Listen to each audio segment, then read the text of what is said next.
Okay, let's just dive right into this explainer by acknowledging a feeling I'm sure we all know a little too well. Picture this. You're standing smack in the middle of a crowded room.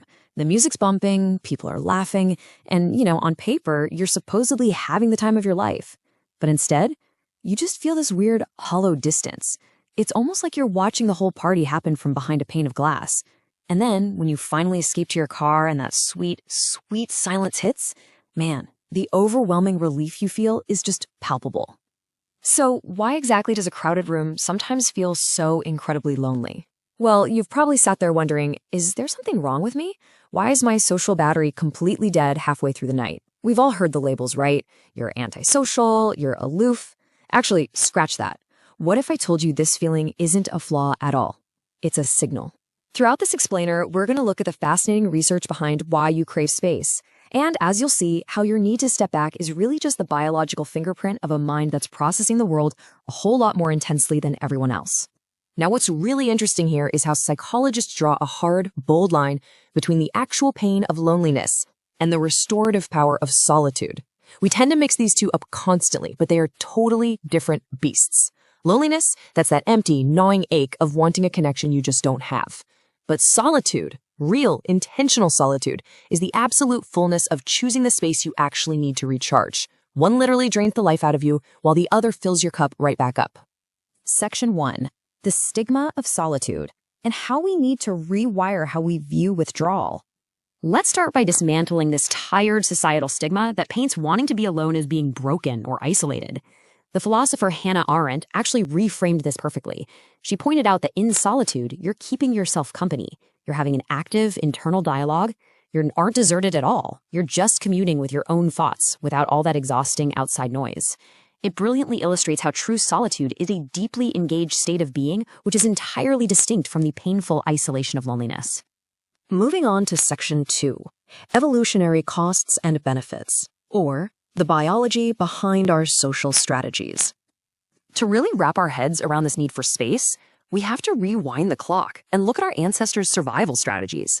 See, our personality traits, they aren't just random quirks. They are deeply evolved biological strategies. Have you ever heard of the condition-dependent model of personality? The crucial takeaway from this theory is that there's no such thing as a perfect personality.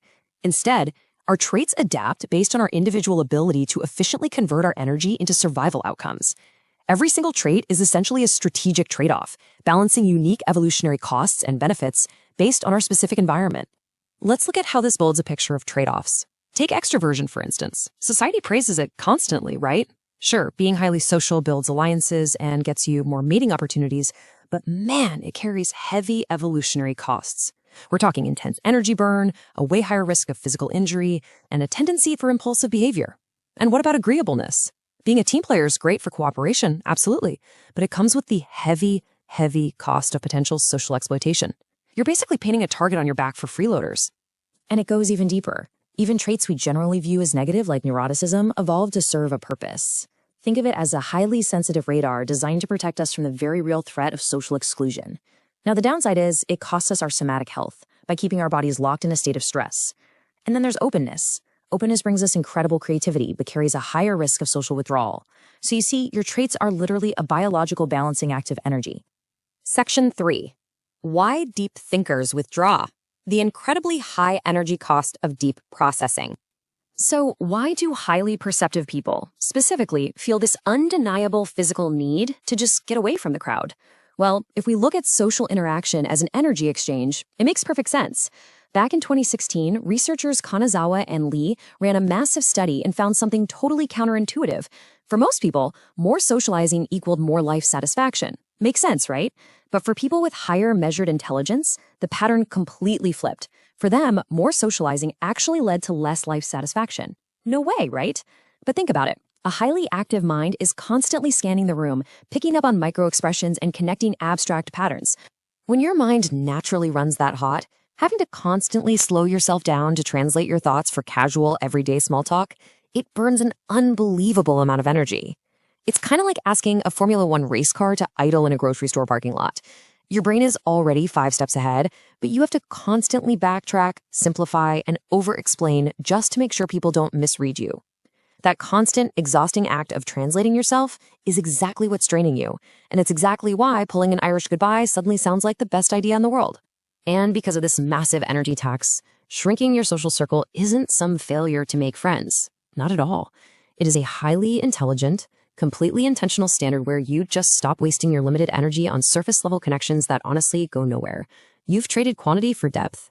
You'd much rather have, say, 3 people who truly get you, where you don't have to translate a single word, than 30 acquaintances who just clutter your calendar and drain your battery. Which brings us to section 4, the JADE communication trap, and what happens when explaining yourself backfires. This overwhelming need to protect our energy brings us perfectly to how we handle high-conflict relationships and those conversations that just suck the life out of you. Because perceptive people are so used to constantly translating and explaining themselves, they often walk right into a massive trap. Originating in Al-Anon, it's called the JADE framework, and it perfectly names the trap we fall into when we try to earn understanding from someone who frankly just wants a fight.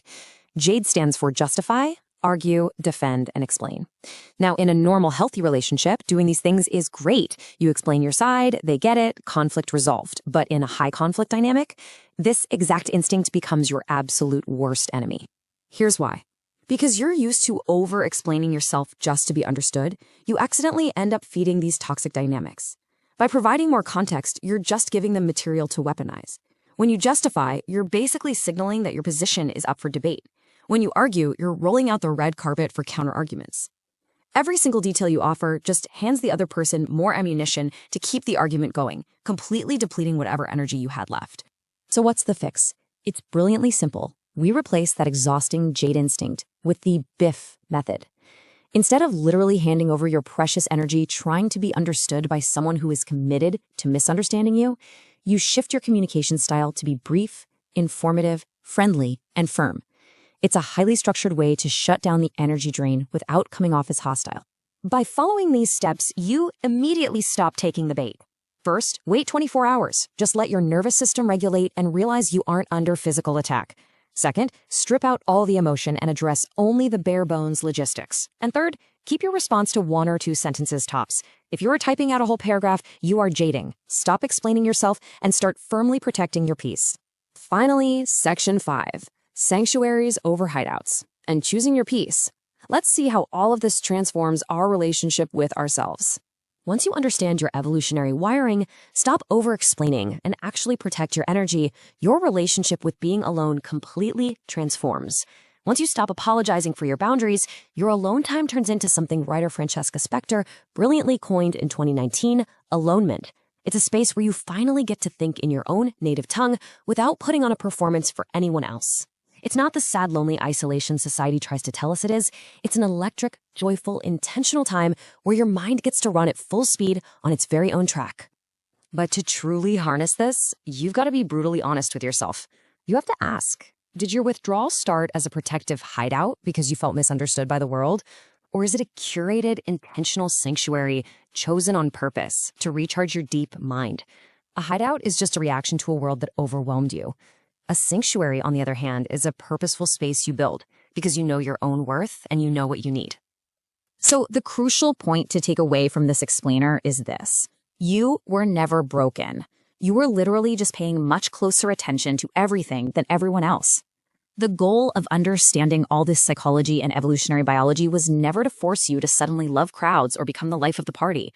It was to finally give yourself the grace to stop feeling guilty for loving the quiet. As we wrap things up today, I want to leave you with this provocative thought. Take a really good look at the quiet in your life right now and ask yourself, is the door still open? See, a sanctuary is a place you can leave whenever you're good and ready. But a hideout keeps you trapped. Only you know which one you're standing in right now, but hopefully you've now got the tools to make absolutely sure it's the one you chose.